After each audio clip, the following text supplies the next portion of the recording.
Hello, my name is Mark Lassman. I am a licensed U.S. trial attorney with both civil and criminal experience. I've worked 18 years internationally on rule of law development projects, and I'm currently residing in Japan. So what I wanted to do in this video was address Japanese law students and discuss the practical skill of developing the theory of a case, which is something that all lawyers need to learn, but you don't always learn directly in law school. So what is the theory of a case? It's a persuasive explanation of what happened during the case, why it happened, and why your client should win. Now, a theory of a case, the characteristics of a good theory is it needs to be simple, it needs to be credible, it needs to be consistent with the evidence, and it needs to explain unfavorable facts while also being legally relevant.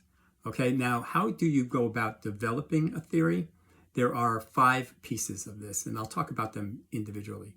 Number 1, you have to identify all legal elements that you're going to need to prove or challenge, gather all the facts, select the best explanation of the facts, develop a theme, and then, of course, stress test your theory, which is also very important to do. So let's just look at what you need to do to identify the legal elements. What I mean by that is you have to list every element of the case that you either have to prove or challenge, and that will be different whether you're bringing the case or defending the case, because if you're bringing it, you have to prove all of them, and if you're defending it, you just have to disprove one of them.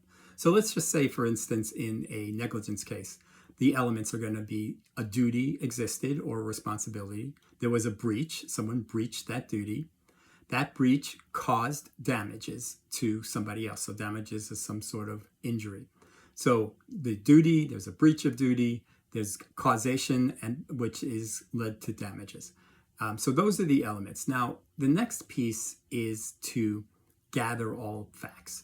Now, when you're gathering facts, you have to gather helpful facts, harmful facts, and the neutral facts. And what's most important to understand is that your theory of the case needs to be able to address, and you cannot ignore harmful facts. You can't do it. You can't ignore harmful facts. Your theory has to account for them. A good theory is going to account for harmful facts.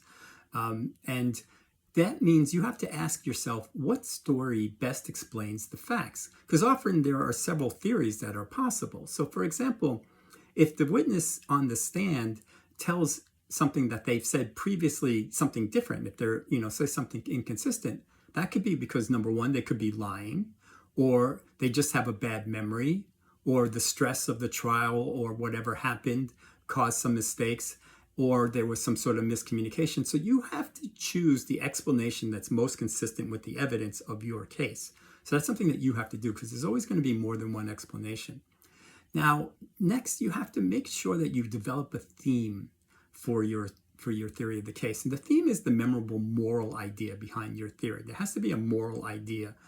So for example, accountability, you should be responsible for your actions, or fairness. The theme could be that there needs to be fairness in what happened, or the theme can be people need to keep promises that they make, or that there was an abuse of trust. Someone was in a position of trust and they abused it. So there has to be a theme underlying your theory of the case that is believable. And last but not least, you have to stress test your theory. You have to look at what are the strongest facts against me? What are the strongest arguments that my opponent has? You always have to put yourself in the shoes of your opponent. It's a big mistake if you just think about your case. You have to think, what are my opponent going to argue when I argue? And then you have to say to yourself, does my theory explain unfavorable evidence, and would an ordinary person find it believable? Because otherwise your theory is just not going to work, okay? Now let's just take an example here so that you understand what I'm trying to say. In a criminal case, let's say the defendant was present at a scene where something was stolen, and the defendant's fingerprints were found on a nearby object. Nobody saw the crime or that anything was stolen, and that the defendant had a legitimate reason for being there because they were making deliveries. Now, example of a theory of a case for the prosecution could be, the theory is the defendant committed the crime and left their fingerprints while they were committing the crime. The fingerprints are there because he stole it. The defense theory is, well, the defendant was there because they had a legal reason to be there. He was making deliveries, and that anything else is just speculation because nobody saw him take anything. They didn't find anything. So that's the defense theory of the case.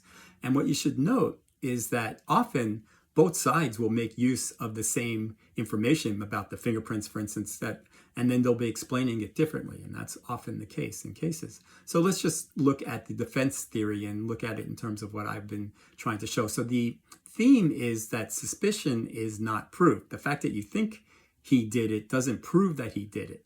And the facts are that the defendant was present earlier in the day for lawful reasons, making deliveries. So of course their fingerprints are there, or his fingerprints are there.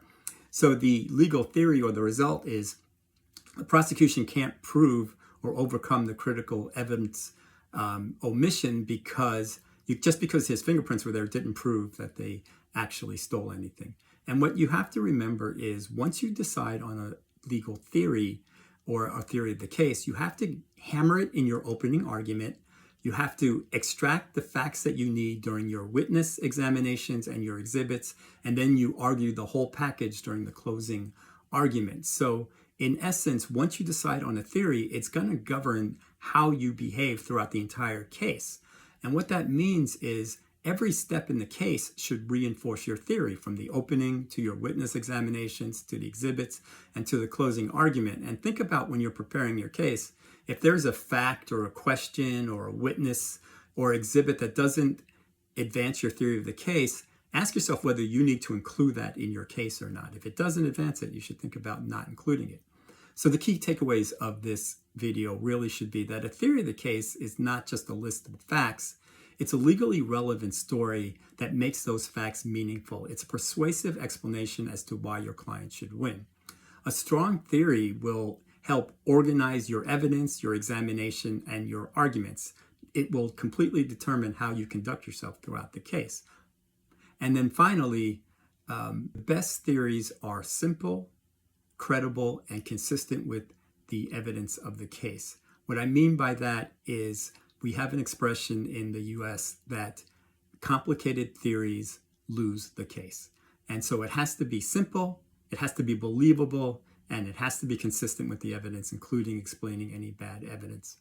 I hope that you found that interesting and helpful, and thank you for watching.